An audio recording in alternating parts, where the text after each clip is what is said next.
Yo, what up, everybody? How y'all doing? This is Grind2Hard podcast. You are watching. I'm the host, Chef Clay. Thanks for watching again.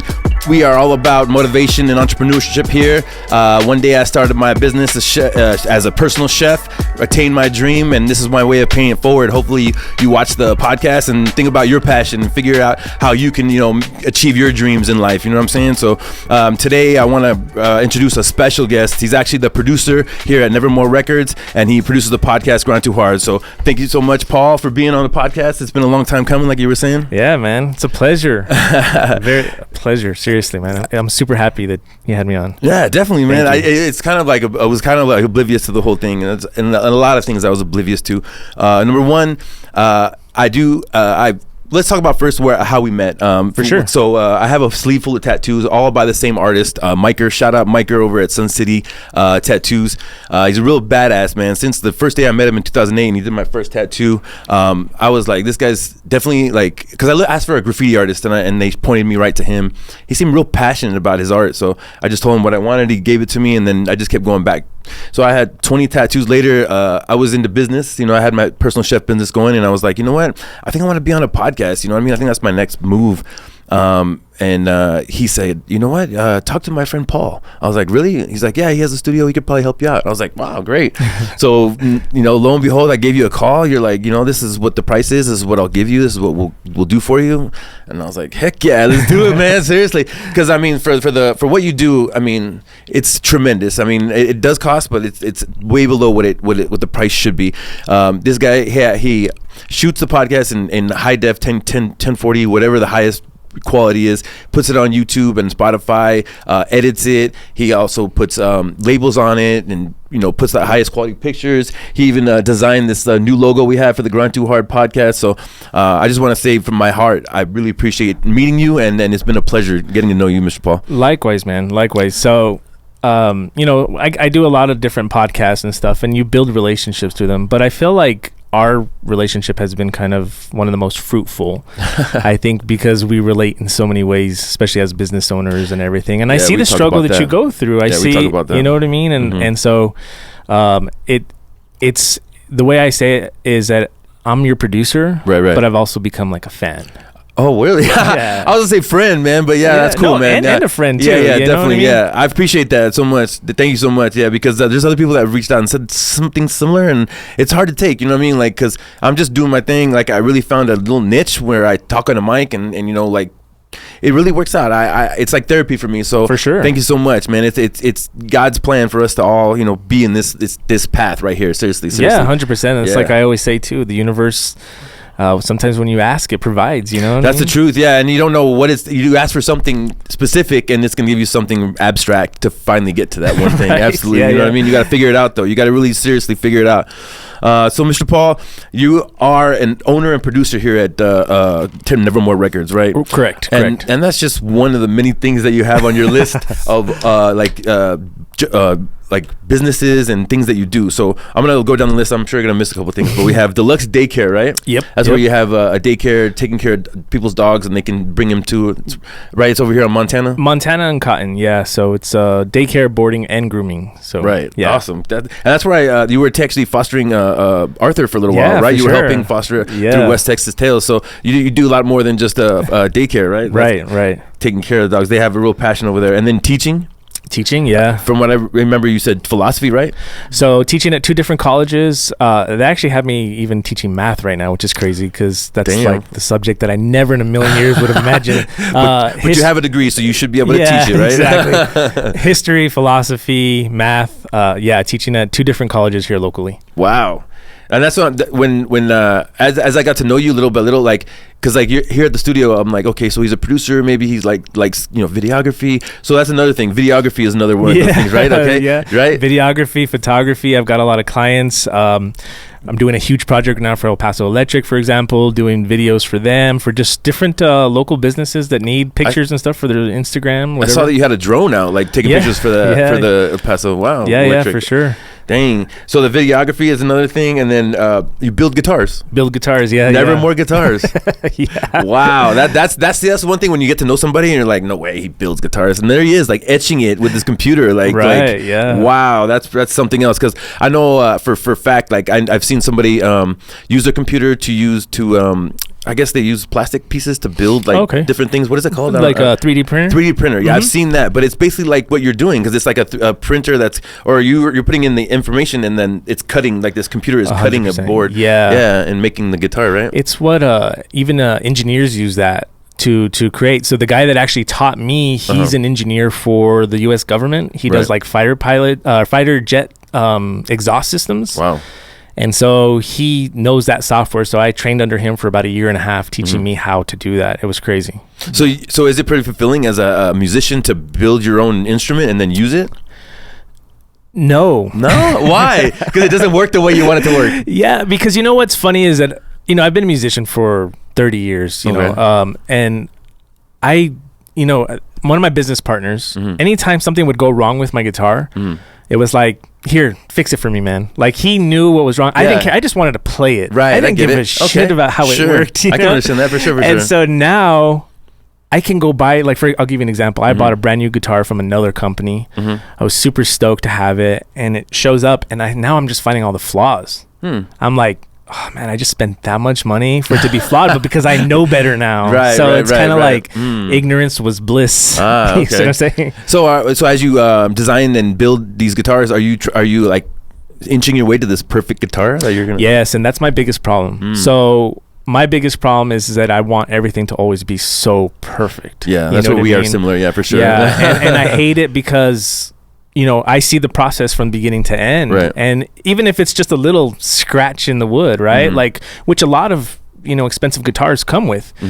But for me, it's like, if I could, I would say, like, oh, let's do it all over again. You know what I mean? Let's sell it at a blemished price and let's do it all over. And just because I want to make sure that there are other guitar players out there that do look at every little detail, and I want them to get the guitar and say, like, this is perfect, rather than like, oh, I can't believe they sent it to me with this little scratch. So a guy like Slash, I'm just saying, somebody who's a famous guitarist, has numerous guitars, has like 100 guitars.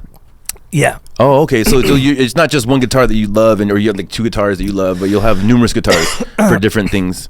Yeah, for sure. And then those guys have engineers, or techs.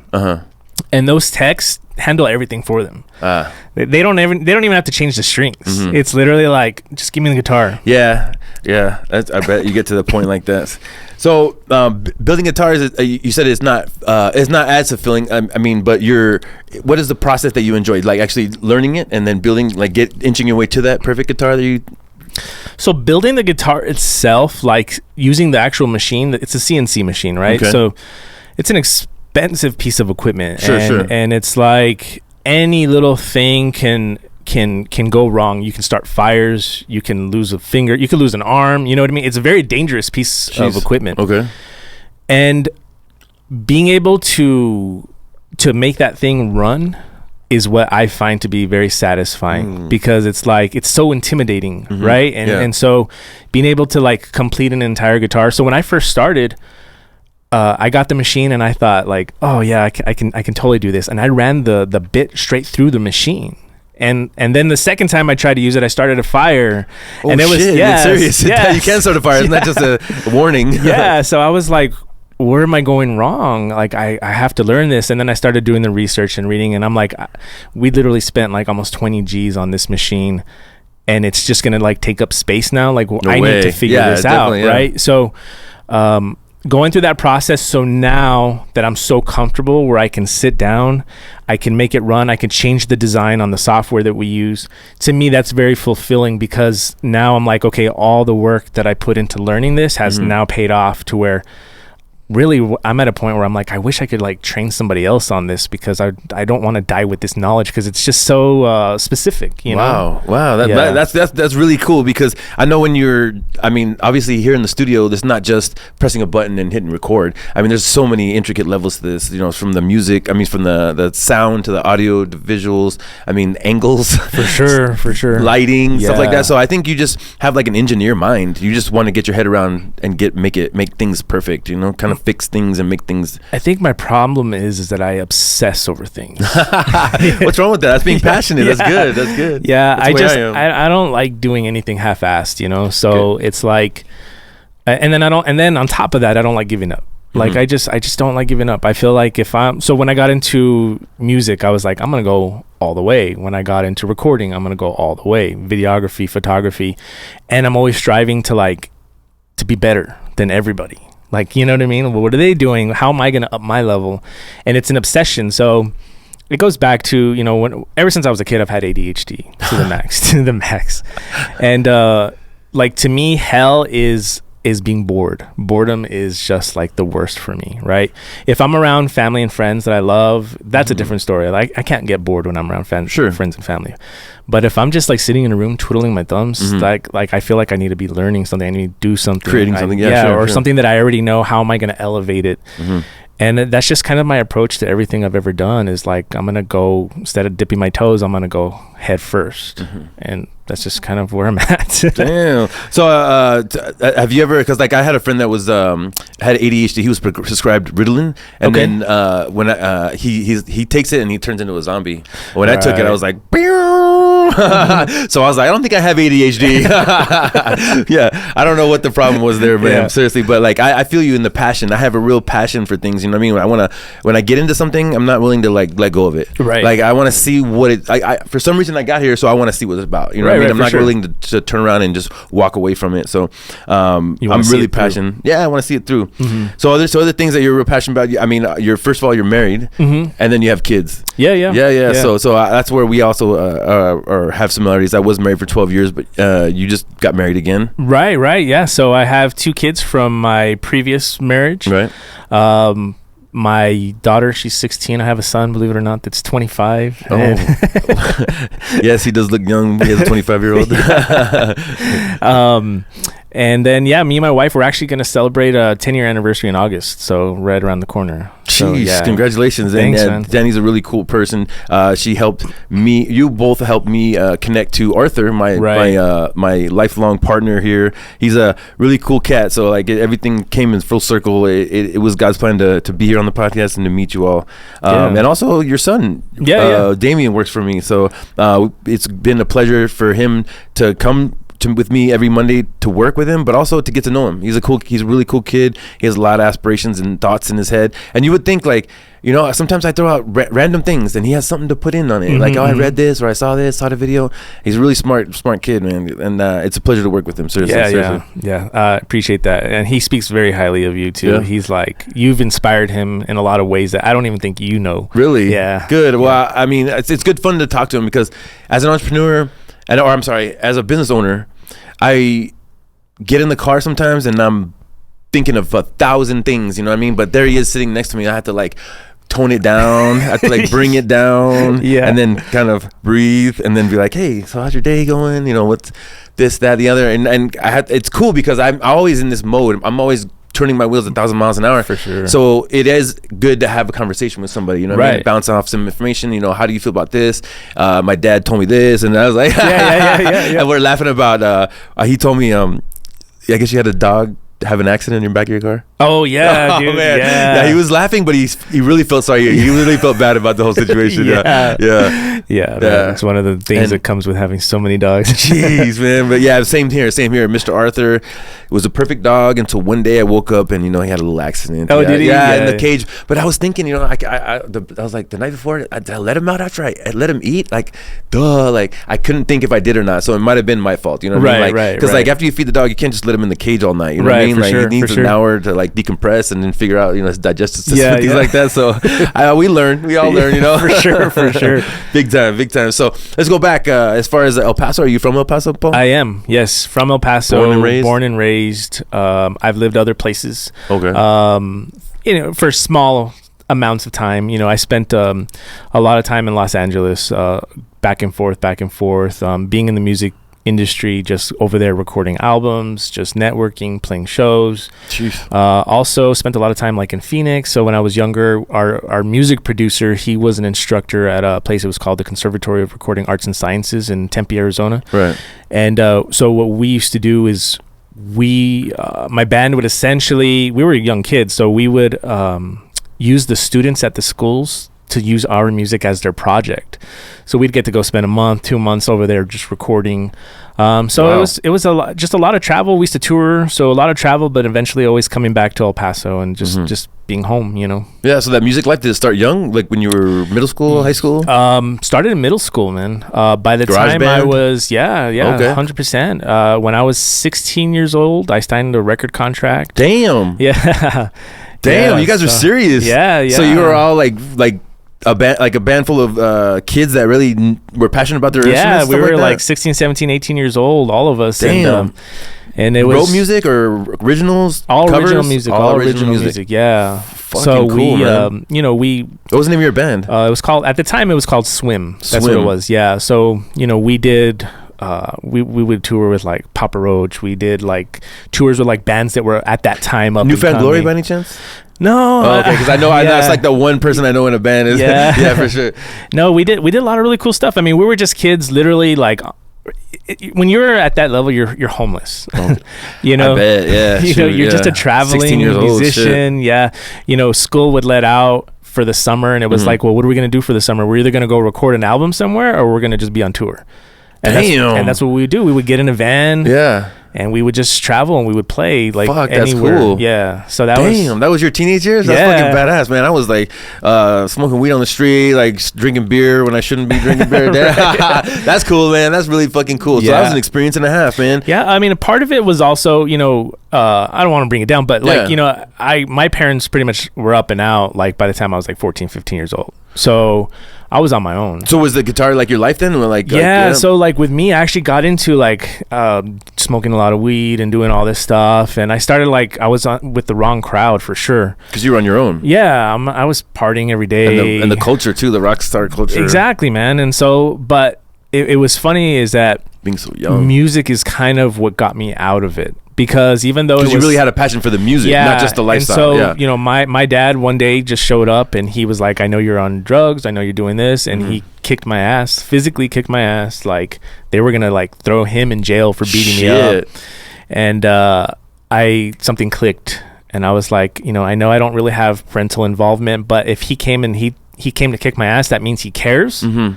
So something. You saw that? Yeah, I saw it through it. And I was like, so something needs to change. Mm-hmm. And so that's when I said, I was about 15 years old. I said, I'm going to like focus 100% on music. And so I got rid of all the bad shit and just really went full on into music. Nice. By chance, I joined a band that was kind of already getting established, and then we just kind of took off from there. Nice. So to this day, in one of my business partners in the guitar company and in the dog business, he was in that band with me. So that's how long we've known each other, all these years. Yeah. That's the one you have the podcast with? Yeah, and we have a podcast. Yeah, okay. Yeah. H&H? Half and half. Yeah, there you go. Yeah. Okay, bet. So that's like somebody like through the mud. You had a friend that you kind of saw eye to eye and kind of brought each other out of the mud. Yeah, that's cool. Yeah. That's cool. I have some friends like that. Unfortunately, they're in Florida. Like we both made it out of the mud, and you know what I mean. We weren't together, but we made it out of the mud. You know what I mean? He's got his family. He's doing great. Shout out Josh. Shout out Brandon. All these Van doing great. But then you have a lot of friends that didn't. Do you have those bandmates that were like kind of like fell off and stuff like that? For sure, man. For sure. There's people that during that time that I won't even associate with at this point. You know what I mean? They're just their life is kind of tainted to a level where I don't even know. I'm just separate myself as far as I can. Yeah, and the thing is like any industry is like that. The same thing with chefs.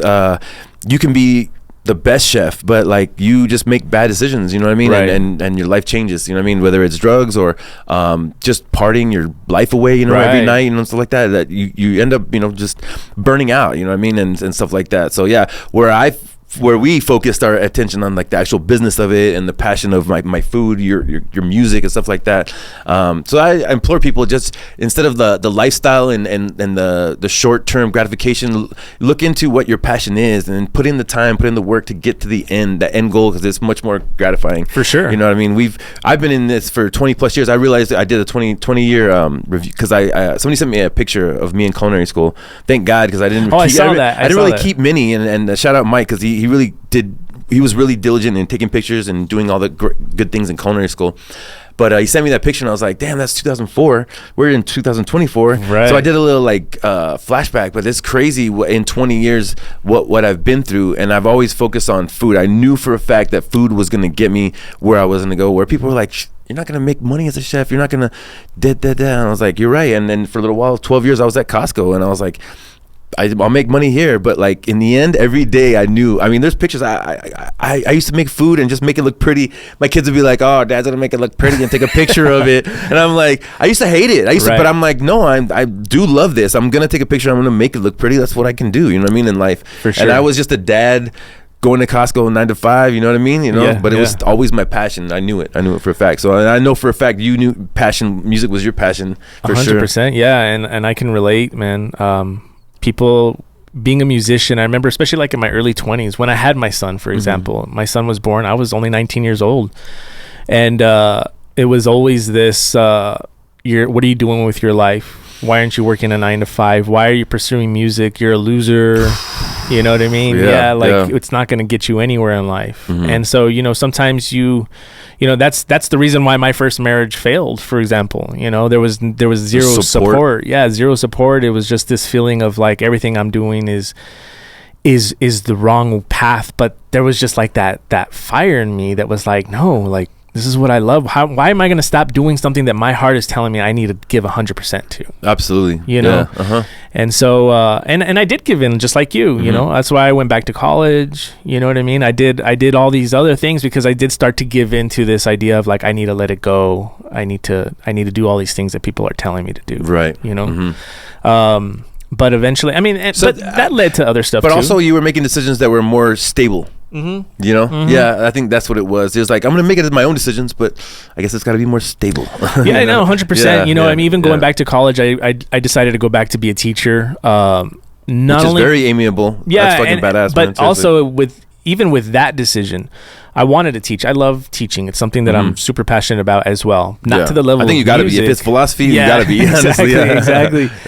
But I also looked at it as, okay, if I'm a teacher, I'm going to love what I do. But you know what? I'm going to get summers off. I'm going to have all this time. And that time in between, I can apply that to my music, to my studios, to all the other things. So it was kind of like a win-win at that time. Always an eye on the prize. Yeah, for sure. Yeah, definitely. I think for me, like I was just more getting beat up in the industry. It was like, I want to be a chef. How do I be a chef? Well, here's 25 hours. Maybe you'll learn something. And I was like, what? No. Well, let me learn bartending. You know, let me learn how to wait tables. You know, somebody teach me how to wait tables. You know, like for sure. Yeah. I was, I was just like trying to figure it out. Like, what do I got to do to be a chef? You know, I was trying to figure it out. I was just always banging my head trying to figure it out. Yeah. Yeah. So let's see. High school. What high school did you graduate here in El Paso? I didn't graduate, but I went to Hanks. Yeah. Hey, my brother was on that same boat. Don't worry about it. And I somehow, by the grace of God, I graduated, but it was a year late. So right. Yeah. Because if in Florida I would have stayed, I don't know if I would have graduated. But somehow in my senior year when I was 18, we moved back to Texas, and then they're like, yeah, for you to graduate, you have to stay another half a year at Motwood, the better school. I'm just like, no, I'm just kidding. No, I'm kidding. But yeah, so I stayed an extra half a year, and then I graduated 2001. But Hanks, did you like that experience, or it was more like I'm ready to leave, I'm ready to go start my career? I really I struggled, man. With my parents kind of being out of the picture, I struggled with a lot of anxiety at the time as a kid, and it was very. And then again going back to the ADHD, putting me in a desk for an hour, 2 hours or whatever, to sit there and just like it was hell for me. So I didn't have this like natural release of like energy. So like I would just get in my own head, and it just turned into tremendous anxiety, man. I just couldn't do it. I was like, why am I here? And I always felt like I was wasting my time like learning this crap, you know, and which going through where I've been, because like, the music business was so fruitful for you, right? Right. And so I just I suffered a lot, I guess you can say, mentally, but I feel like it needed to happen because it kind of helped me to figure myself out, you know. When I got into college, it was very different though. So it's so funny, man, because I was a high school dropout, and then, you know, later on, fast forward, and I know we'll get into it, you know, I became teacher of the year, and it was that's a juxtaposition right there. for the same district that I left in high school, you know, and it was just it's surreal. I remember the moment of, like, I didn't just become teacher of the year for like my school. It was like for the entire district. Like I was top 5 for like elementary teachers and stuff. And I remember when I was sitting there thinking about like my life and how I got to that point, I realized that I think one of the reasons why I felt like I was such a good teacher was because I was doing everything, trying to be different from all the teachers that I experienced growing up, and trying to think outside of the box and give kids that were like, I guess you could say, the troubled kids like myself, the experience that I wish teachers would have given me. Yeah. You know what I mean? So it was kind of a weird thing that I never would have imagined. And anybody that knew me at that time would have never have imagined, you know? What's the time span? So you was like 18, right? Yeah, so I dropped out 98, so I ended up getting teacher of the year almost 20 years later, man. That's fucking crazy, yeah, dude. Yeah. Because like I don't want to say it's similar, but like I wasn't the greatest kid in college. I mean, C's in culinary school. Right. I barely took photos to make a portfolio at the end of the year. But yeah, definitely like knew my dream. I knew what I wanted when I got older, and from all the influence when I was younger, though, like all that influence from when I was younger. So your education. You said you went to college, so we talked about like you being in high school, dropping out. First of all, I want to ask, like, not necessarily your kids, but like if somebody younger came to you and said similar things about high school, what would be your advice to them? You know what, and I've had kids tell me this. So unfortunately, there's a system that we all have to fold into, right? You know, and there's no wiggle room, unfortunately, right? So I tell them that the system is only there for a little while. So what I see now when I think about kids that are in the K through 12 system is it's more of a social experience that you're going to school to learn. It's not necessarily the math and the reading and all that, or the diploma stuff, or even the diploma. Oh, okay. It's more of a half of your job is to learn how to deal with others. Okay. With your peers. That's what you need to be doing. Not to say that that's all you're going to focus on. Yeah, there's things you got to learn that will carry on. You got to know how to read, you know, stuff like that. But I tell them, I say the system's only temporary. So you've got essentially 18 years to be a part of this system, make the best of it that you can. But once that 18 years is up, then it's your job to go against the system, which is kind of like what I did.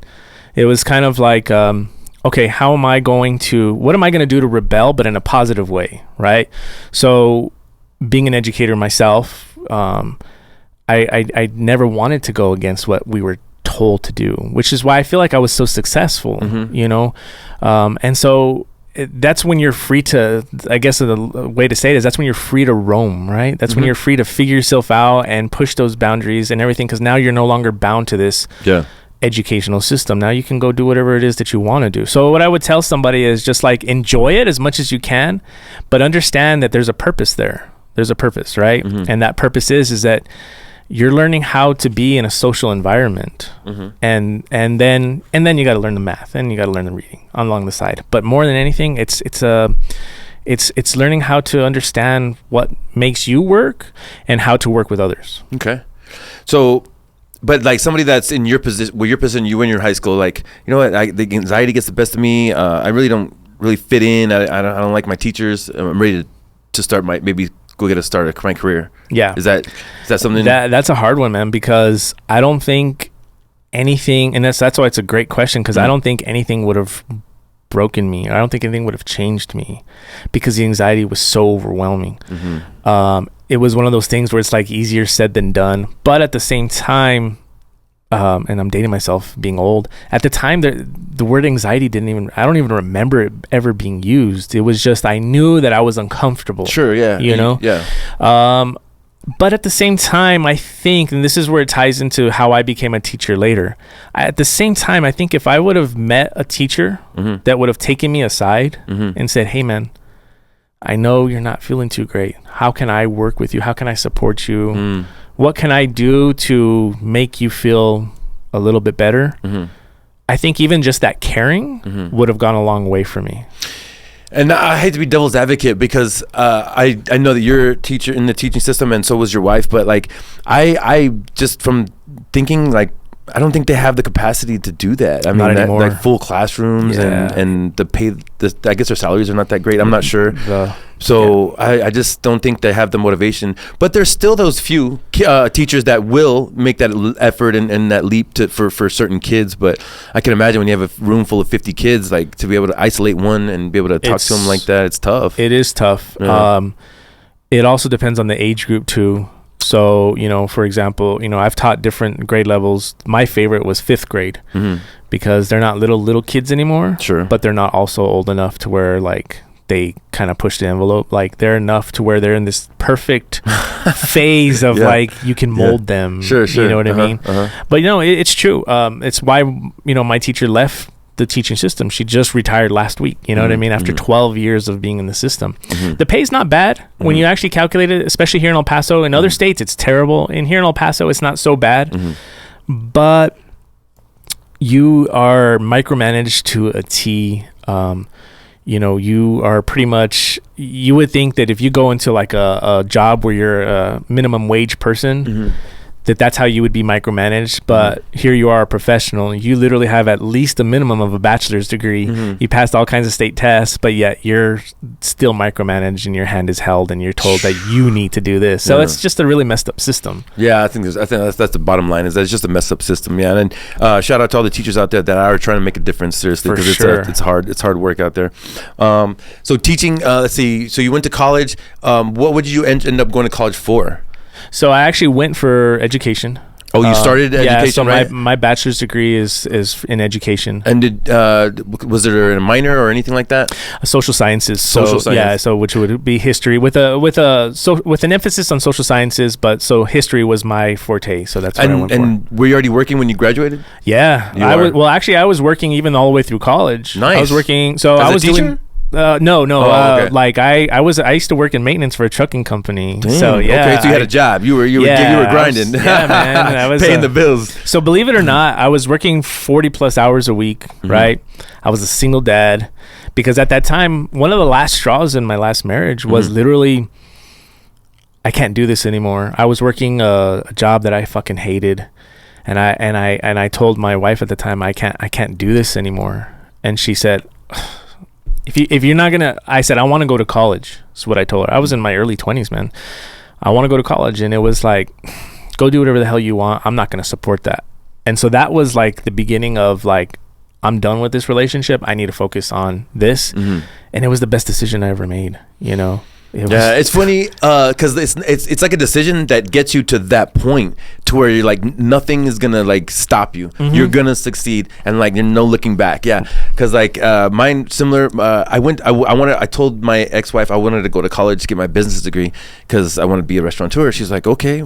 And so like I worked full time and I went to University of Phoenix and I got my degree and I graduated and I was like, that what? You know what I mean? I was yeah. You know what? So if I start a business, I have to leave Costco. And I could see in her eyes was just scared, completely scared. Where she said out loud, though, that she would support me. Right. You know what I mean? So it was like, I didn't know what to do. So I just kept limboing back and forth. I don't know what to do. Should I start a business or how do I start a business without leaving Costco? And, I just didn't know how to do it. And in that part of it, I just built a little bit of resentment, and then I ended up ending. Yeah, but like I said, once I got to that point, though, it was nothing turning me back. I was like, I ended a marriage because of this. I have to succeed. Right. I have to succeed. So I just kept seeing the prize at the end. But it's weird how that once you detach from the marriage, I just let you know, like once you detach from the marriage, like I really was like.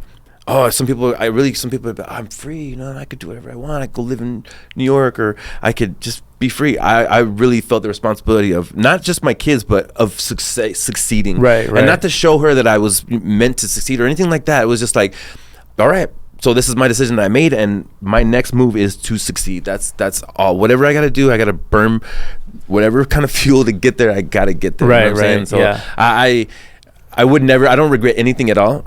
I made some bad decisions, you know what I'm saying? But that needed to happen. That was my path, you know what I mean? Yeah. So I know I see that as your path. Once you got to that level and then you wanted to be an educator, right? So did you get that job as as a teacher? No, not right away, man. Matter of fact, if I'm being completely honest, that's when I hit rock bottom, man. Really? Graduating high school? Graduating college with my bachelor's degree. College, okay. So I was a single dad. Right. Working 40 hours a week. When you become a teacher, you've got to do an internship. Right. So it lasts like a semester. So you're essentially like, I think now they get paid, but back then you didn't. Like you had to work for free, right? So the job that I was at, I was making like $12 an hour. It was nothing, right? I knew my internship was coming up, and so what I did is I was saving everything, so that way when I did my internship, I could pay the bills. And you know, when you're a single dad, it sucks. You know, it's a struggle, and trying to get people to like, hey, understand, like I'm about to do this, like I need all the help I can get. You know, my aunt, my mom, you know what I mean? Like, hey, can you guys chip in? You know, help out, me watch out. The kids. Yeah, watch the kids, stuff like that. And so I saved up just enough to do this internship, right? Mm-hmm. And right at the end of the internship, the day before I'm supposed to go back, I took a leave of absence at my job. And they were like, yeah, no problem. When you're done, come on back. You got your job, and then you can stay with us as you apply and you find a job. Because at the time, the teaching market was very saturated. And the day before, they were like, no, we decided to let you go. Yeah. Damn. Yeah. That's pull the rug from you right there. Yeah, man. It was... And I was literally like down to like my last couple of dollars. Like, you know what I mean? I had nothing. Like, how am I going to put food on the table? How am I going to do anything? Yeah. Like, so, and then on top of that, I was dating a girl. We had been together for about 3 years. She dumps me because I was down and out because of that. Yeah. So it was like, I guess I wasn't living up to my end of the relationship. So it was like, fuck this guy, I'm out. So it was like that compounded with just everything. They wouldn't even give me my diploma from the college because I owed money to the college. Oh shit. So they were like, you can't. It was like $1,800. It was like, until you pay us the $1,800, we won't even give you your diploma so you can apply for a teaching license. Damn. So it was this. It was like a slap and then a backhand and then another slap. Yeah, man. Jeez, man. I mean, it was like, it was hell, man. It was hell. I started drinking. You know, so at the time, me and my ex, we would trade when I had the kids and when she had it. So those weekends when I didn't have the kids, it was like fucking drowning my sorrows away. You know, begging people like not people, but like family, like, hey mom, spot me like $5. I promise I'll get you. You know what I mean? Going out and, just with friends. So who or what pulled you from that? Because I don't know if it was a long time period, but I'm just wondering, like, because it's not sometimes us. Like, sometimes we are like in that dreariness and we want to wake up, but it's so easy just to stay in the mud. You know what I mean? So was there somebody that reached out and helped you, or is there something that inspired you? So believe it or not, we were talking about my dad, right? My dad and I never had a good relationship. Mm-hmm. You know, when he kicked my ass, when he found out I was on the drugs, that was the first time I ever saw that. Like, I felt like he cared. Yeah. And then I hit rock bottom, man. Like, I remember I was at the time, I had really bad back problems. I've always had back problems since I was a kid. And I was taking like Vicodin like crazy, man, like to kind of like take the edge off, so to speak. And I remember I was in a bathroom, and you're going to find this to be a crazy story because you know that I've been very vocal about I'm not a religious person. Mm-hmm. But I broke down, man. Mm-hmm. Like, just like on my knees, like praying, you know, praying and stuff. And I went to Catholic school, so that's kind of what made me very weird with religion, right? I'm very spiritual. I'm just not religious. Mm-hmm. So I broke down. I was contemplating suicide at the time. I literally, the only thing that kept me from like committing suicide was my kids, because I was like, who's gonna find me? Like, it was that bad. Damn.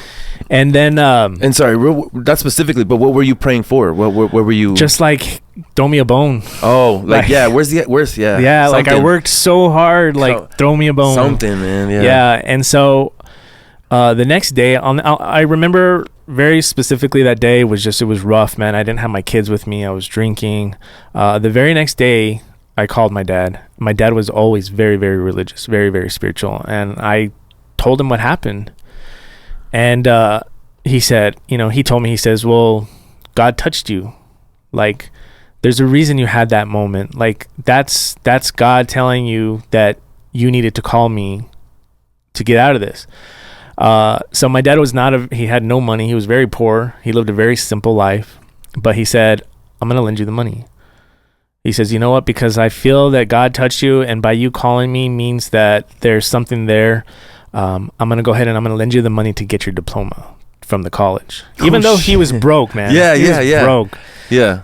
And he did, man. So, but here's what's crazy, man. That same day, the very next fucking day, I get a call. So from the district that I worked for, offered me a position as a substitute teacher, which was like at that time it was like $100 a day to be a substitute teacher. Right. But it was better than nothing. Fucking nothing. Yeah, exactly. Yeah, hell yeah. So in literally 24 hours, I went from now I have the money to get my diploma to I just got offered a job that they want me to start next week. Dude, it was weird. That's awesome. It was really weird. It was like very like emotional, like, okay, fuck, this is where I started to like, again, I don't like religion just because a lot of it's the man-made religion. Sure, I do believe in a higher power. I do believe in spiritual stuff. But that's when I finally felt like, okay, somebody's looking out for me. Like, okay, how do I move forward? Right. So took the job, took the money from my dad. I paid him back the money and then some, you know what I mean? I paid him back even later on in life. Sure. But yeah, so then it wasn't until that happened. And here's the crazy thing too, man, about just real quick on the job thing. When I applied for that substitute teacher position, they weren't hiring. They had no positions available at the time. And by chance, I went and I spoke to a man that he worked at a facility where they teach people to get their GEDs. Okay. I used to always hide the fact that I had a GED on my resume because I was always ashamed of like dropping out of high school, right? But the one time I said, fuck it, I'm going to leave it on there. He calls me in to talk to me and he tells me, you know what? The fact that you're here, you have a bachelor's degree and you got a GED, that's a superpower. So he said, you need to be working with kids and other people that understand what it is to go through that struggle. So he said, this is what I'm going to do. He wrote a letter to the district saying, look, I know you're not hiring, but hire him to come work for me. Give him a job. And that's the reason I got that job. Wow. Yeah. And I didn't even know he did that. Yes. I didn't even know he did that.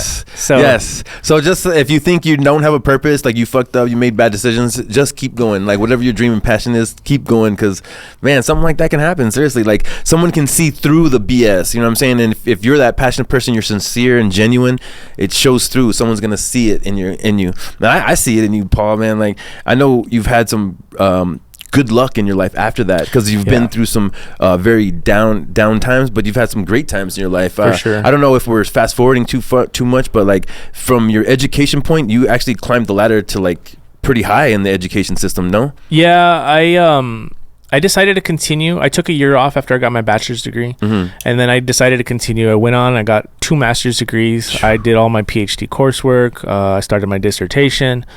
Real quick, so you went from high school anxiety, not being able to sit in the desk, to flourishing in college. What was the change? Just your drive? The drive, the mentality, the fact that all of a sudden I didn't feel like I was being taught like shit that I didn't need to know. This information you wanted to like put in. I can level with these professors. You know, I became friends with some of them. All of a sudden it was just this different mode of like, okay, now what I'm doing here is meaningful and will apply to where I need to go.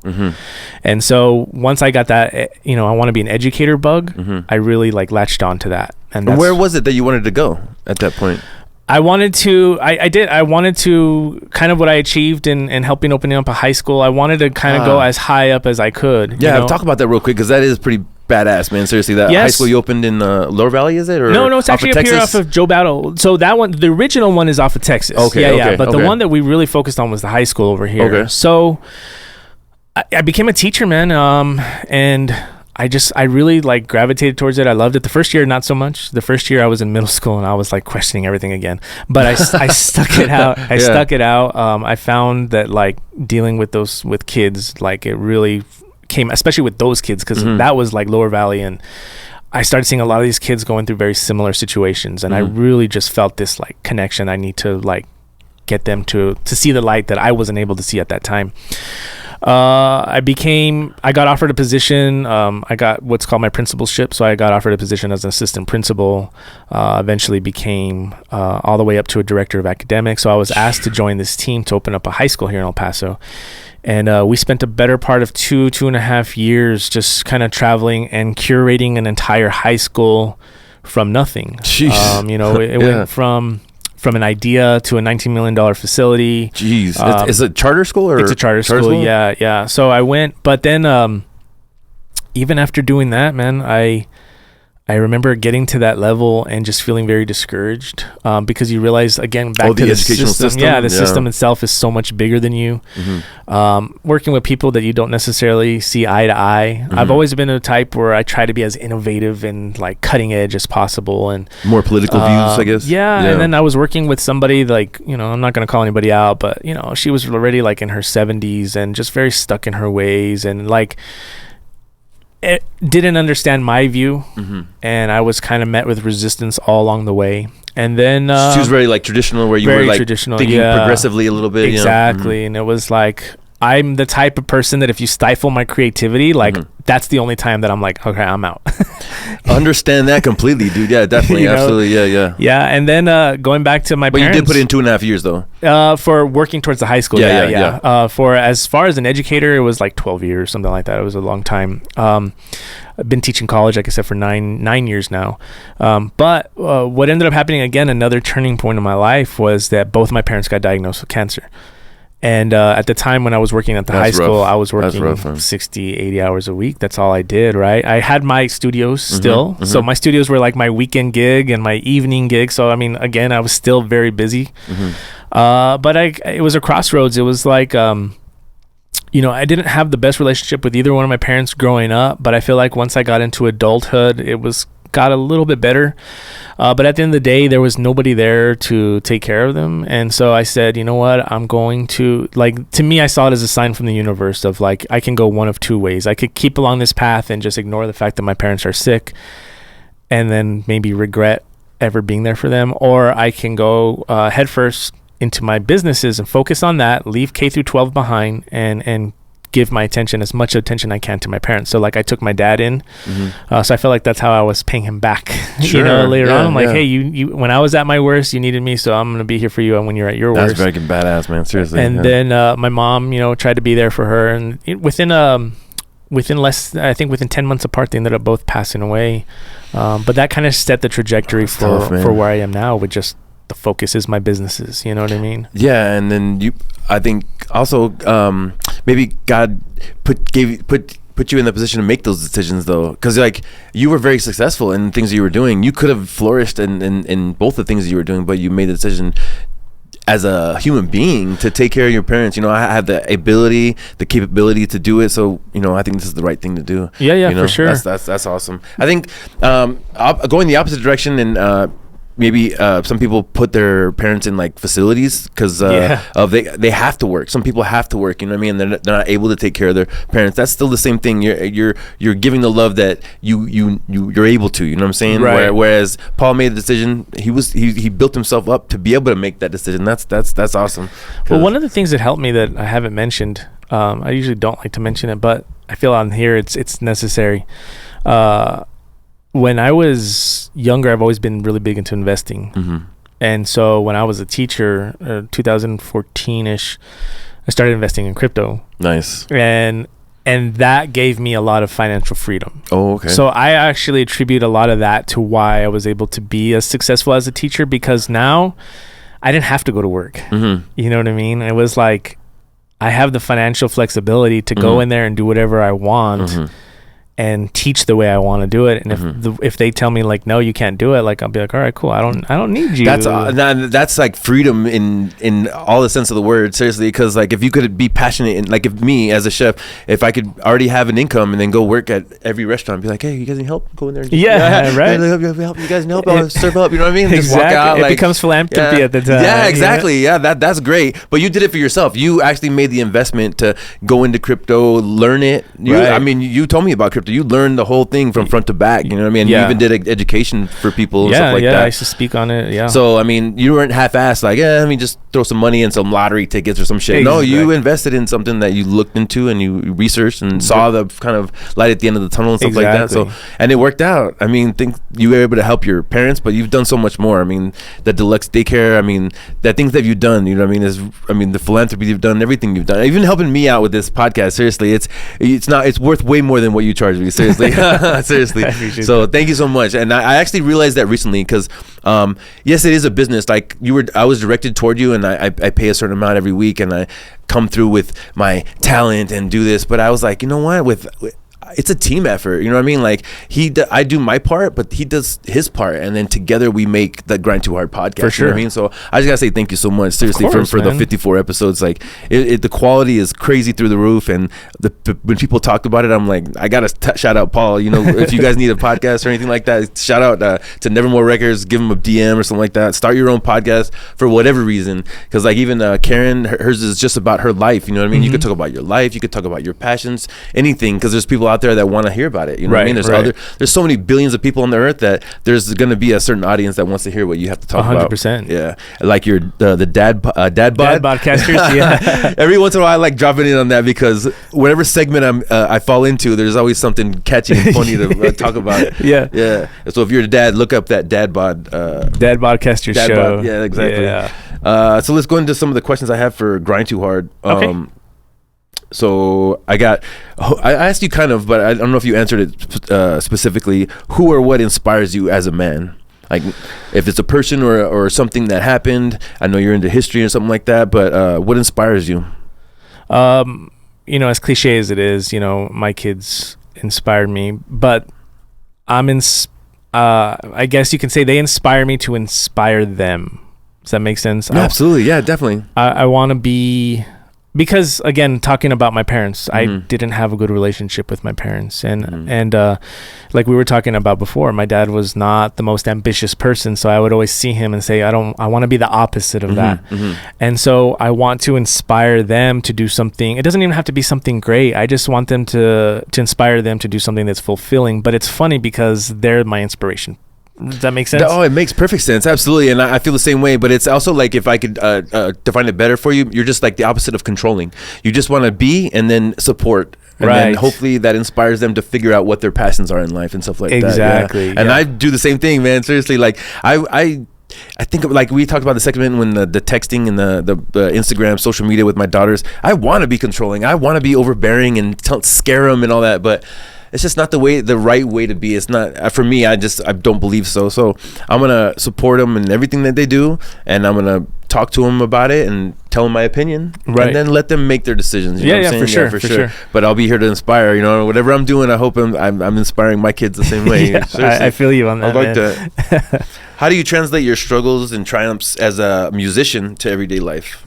As a musician, I think it connects perfectly, man, because I remember when I was a teenager, and your band, your music is a business. And at that time, we used to have to hustle. We used to go like drive into a city the day before we were going to play.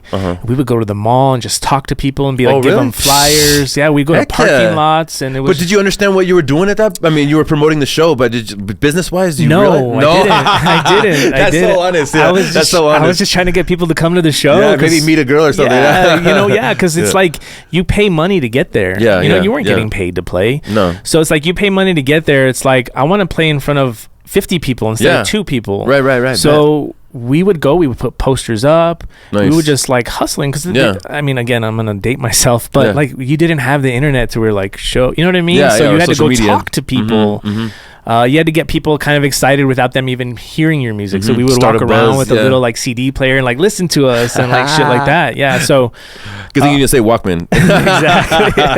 Exactly. Yeah. So no, I feel like I was able to kind of learn from that the struggle and the hustle, what it takes to, you have to put out there, you have to connect. To me, business is not about like this nice big bright shiny product. It's about building a relationship with people to get them to understand that product. There you go. Yeah, that makes sense. Yeah, because in order to, you have to be different, right? You have to have a niche to be able, and then you have to show people what the niche is first, you know? Right. Yeah. Let them figure it out, you know? For sure. So you gave me a book for Christmas, and I've been reading it every so often. Think and Grow Rich. Yeah. First of all, who influenced you with that book, and where did you get that? One of the there was a video that just came up one day years ago, and it was a guy that was in a very similar situation, talking about how he was a high school dropout. He had no idea where the hell he was going with life, and that a man gave him that book, and he read that book, and he said literally almost overnight, my life changed. And for one, I resonated with him because hearing his struggle and his experience, and number two, when I started getting into the book and it started making so much sense to me. It's just how can I say it? It's not that it's really changed a whole lot, but I think it's almost like a justification in my mind of some of the things that you have to do, whether it be like manifestation or doing that hustle, that some of these, almost the way I see it, it's like there's this rule of things that if you do them and you stay true to them, you will see some sort of success. That's true. Yeah, absolutely. Right. And so that's where the book kind of came to me. It was like, hey, wait a minute. So it was justification of like, I'm already doing that. I'm already doing that. I'm already doing that.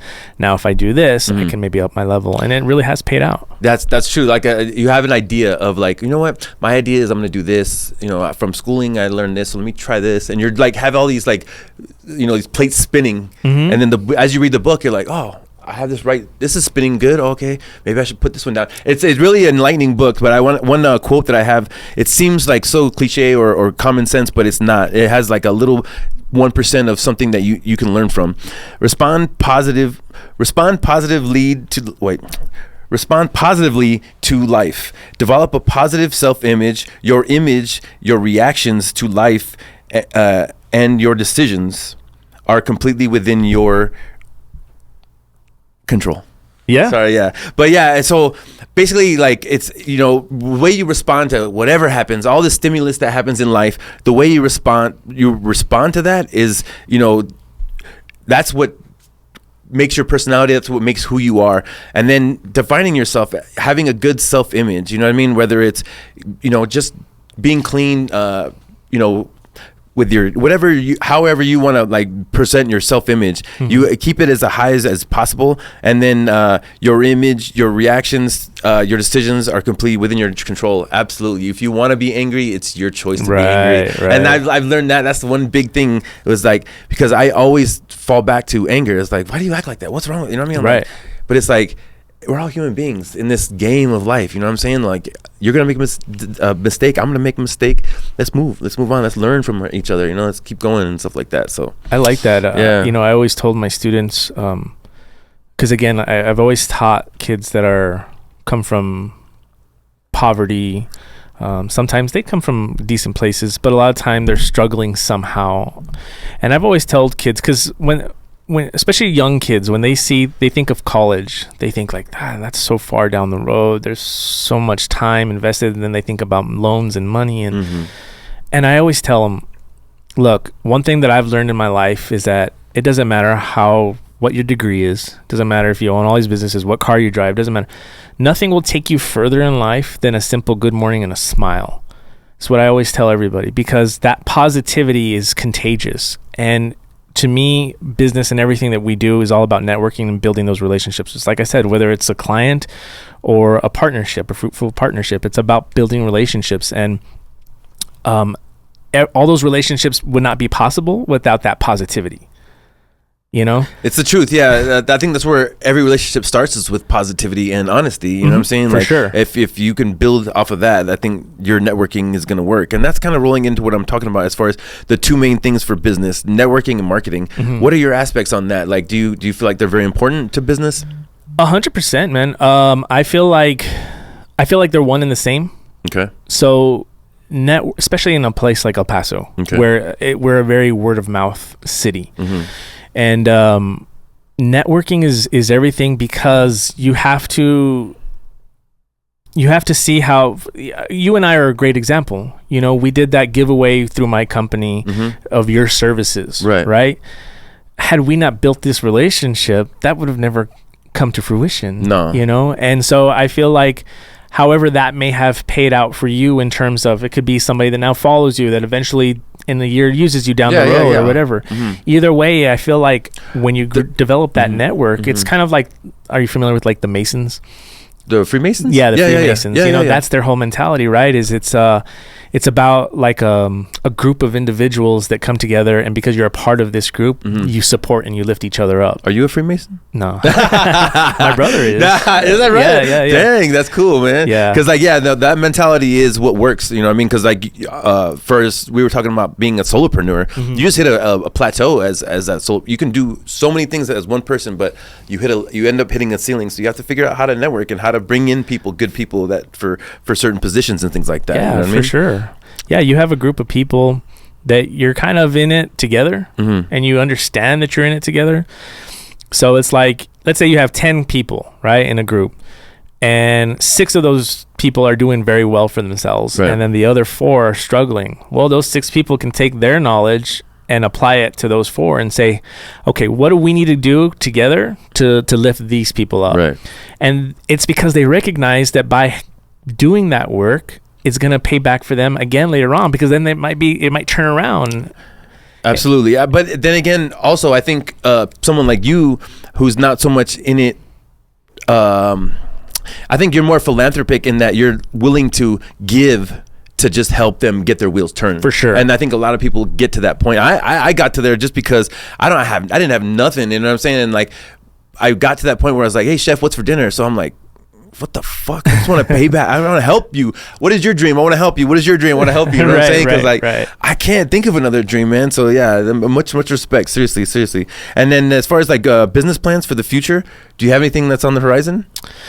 You know what? I just bought my first commercial building. Yeah. And I'm super Congratulations on that. Seriously. Yeah. So like that has always been a dream of mine. So my grandfather played a big role in raising me when I was little, and he was always investing in all kinds. He owned properties and stuff, and I didn't understand it at the time. I didn't understand it until he already had passed away, what he was trying to do.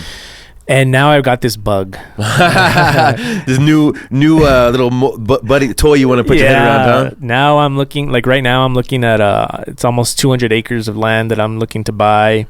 I'm looking at what other buildings are out there that I can purchase.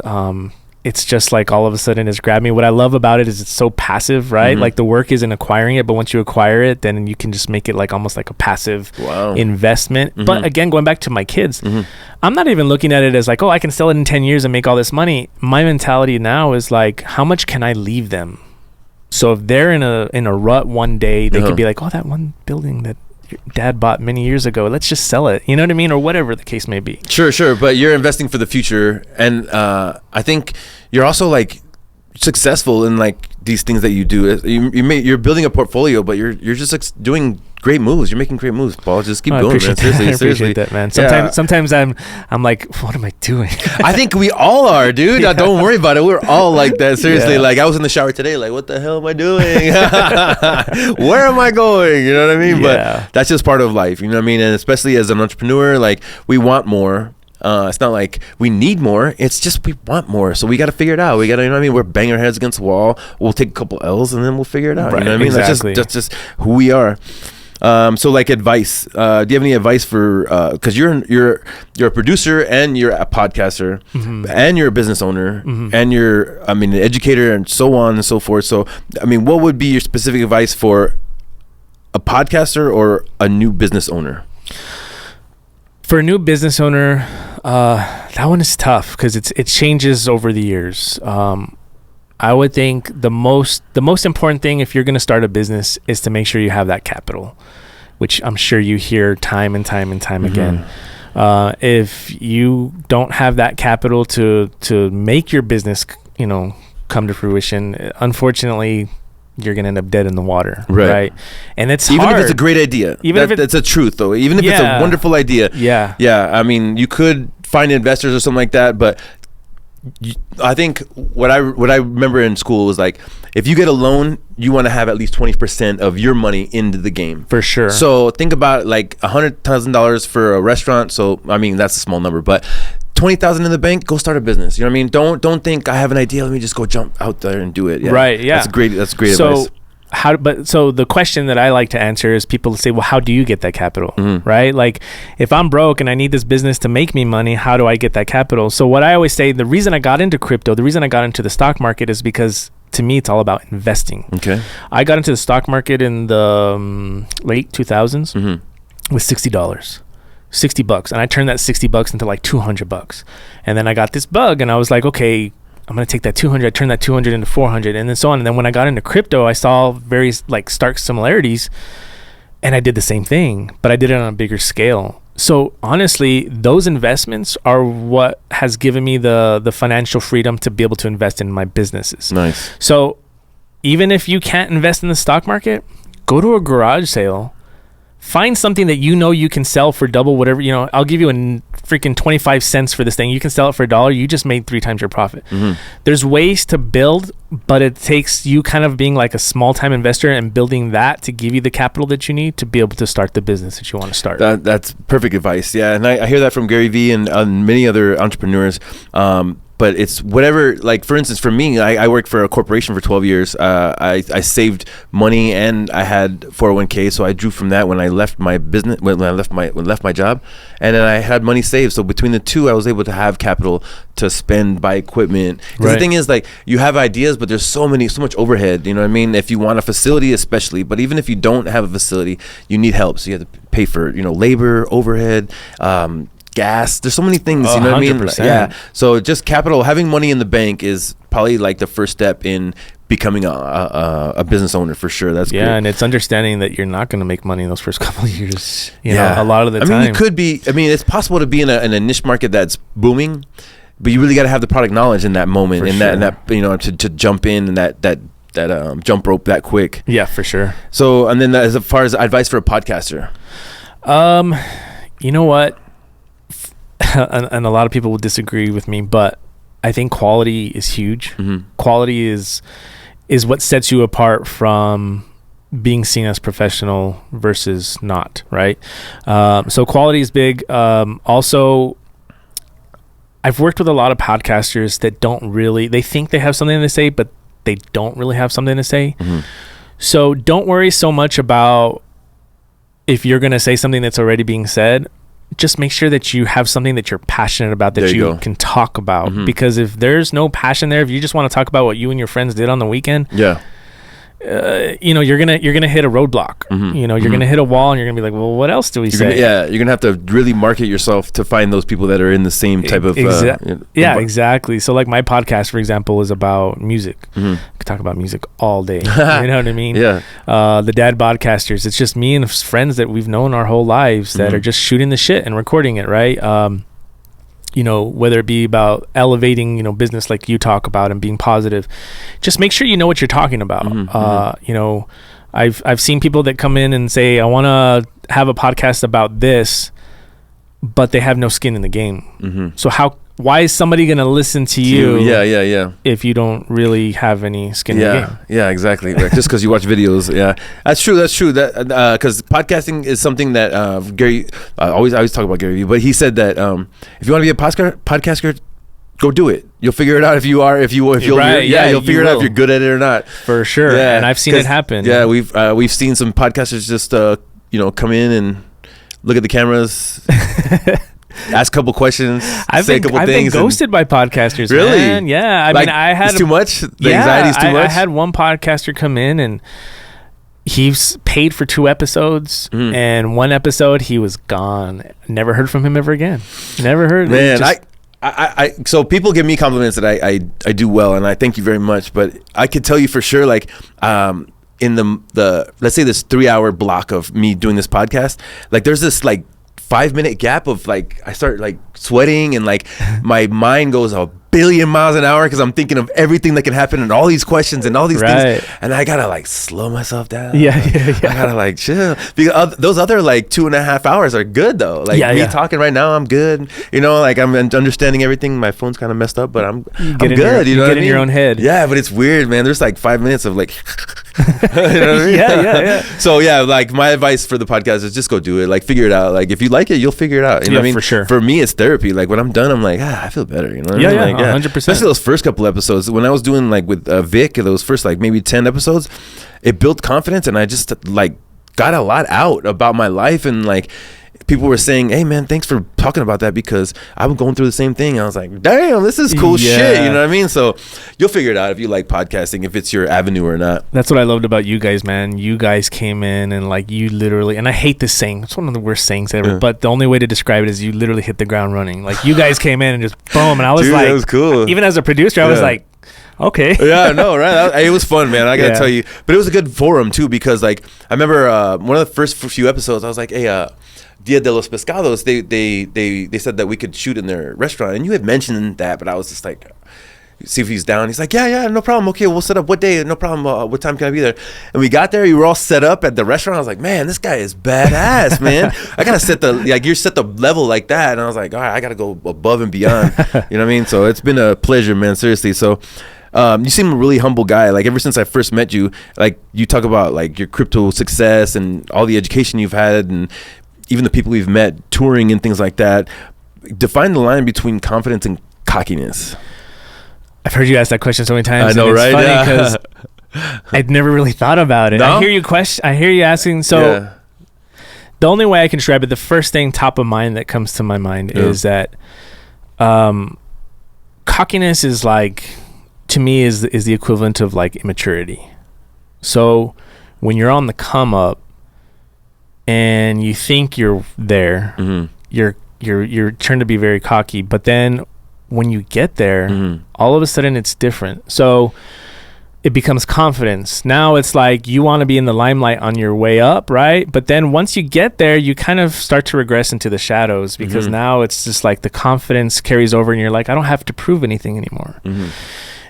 And if you're not careful, when you start on something new, that cockiness can come out again. So a good analogy I think of, I'm a huge boxing fan. I think about whether you love him or you hate him. I love Mayweather. Sure. So when you look at Mayweather, when he was Money May, that's what he was in the beginning. Or was he Pretty Boy Floyd? I don't remember. Either way, he was. I know he's Money May now, and then he was Pretty Boy Floyd. When you look at his come up, he would talk so much shit. Really? Yeah, he would just on the press conferences and belittle everybody and talk shit, and I'm the greatest, and I'm this and this and this. And then he hit this point where he took out so many of the top dudes that all of a sudden, when you looked at him in a press conference, he was just quiet. He would let them talk the shit. And when he did speak, it was very eloquent. It was very calculated. And it did so much more damage because of how I guess calm he was. Yeah, that confidence, calm confidence. Yeah, for sure. And it was like, so that guy's being cocky, I'm gonna be confident. And so I've always I see it like that. That makes a lot of sense for sure. Yeah. The immaturity you talked about though, that hit, because I think when you're confident and it shows, but you're immature, you're liable to like, you know what I mean? Kind of look down on people and like, I don't need to be around this person and stuff like that. So because when you're cocky, you look down on people. Yeah. When you're confident, the people that you want to bring people in. Yes. Instead of looking down on them, you say, how can I help them? Yeah, absolutely. Yeah, definitely. Yeah, and it is you talk about when you get that thing you're talking about, or you would, because like you're striving, you're almost like you're working so hard that you're like, you kind of are brash, you have this attitude about yourself, and it can come off as cocky, but once you get there, you kind of lose that, because you're like, realize the work that it took, you know what I mean? And you're like, who can I help? You know what I mean? Like, exactly. You know what I mean? Like, that's hard work. Yeah, for sure. Great definition. Yeah, absolutely. And then we're pretty much done. So like, as far as paying it back, I know you've had a lot of success. So what's your way of paying it back? Paying it forward anyway. I think paying it forward right now, what I like to say is my way of paying it forward is two ways. One, I do a lot of work with the dog rescues. Yeah, definitely, absolutely. So we do a lot of free stuff for them, whether it be taking a dog to a vet, to help videos, them find pictures, fosters, pictures. We do meet and greets. So what we'll do is, if a family wants a dog, we'll take the dog from the rescue and we'll go and we'll like introduce them, and we'll do those things, and we do it all free on our spare time. My wife takes the lead on that, but I always jump in to join her as much as I can, just because I find it to be so fruitful.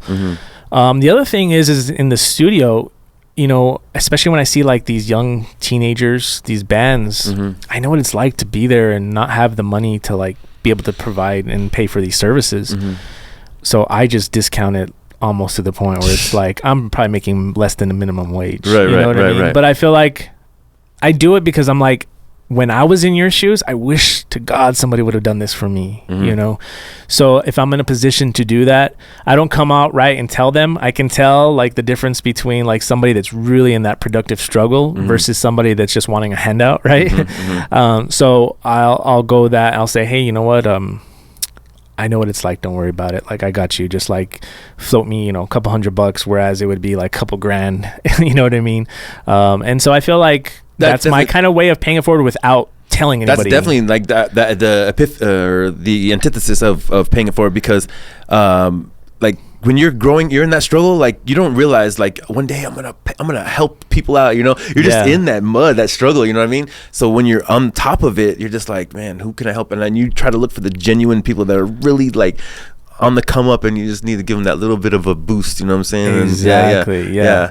I feel you 1000%, because I really, that's why I started the podcast. And I got to go back to Sweet Jesus Radio. When I was on that podcast, it was just like in a room somewhere, and he had like a, you know, he has a good setup, you know, the camera and everything and logo and stuff like that. But it sparked me, man. It sparked me, and I was like, you know what, I want to talk about my life more, so that maybe somebody can realize like they can do it. For sure. And then I was like, well, I'll have guests, so I'll talk about their life. Yeah. And then they can, you know what I mean? So it's always been something that I can pay. This has been my outlet to pay it forward. So I want to thank you, Paul, for giving me, because when I thought about it, I was like, I want to do a podcast. And then Micah's like, go talk to Paul. Okay.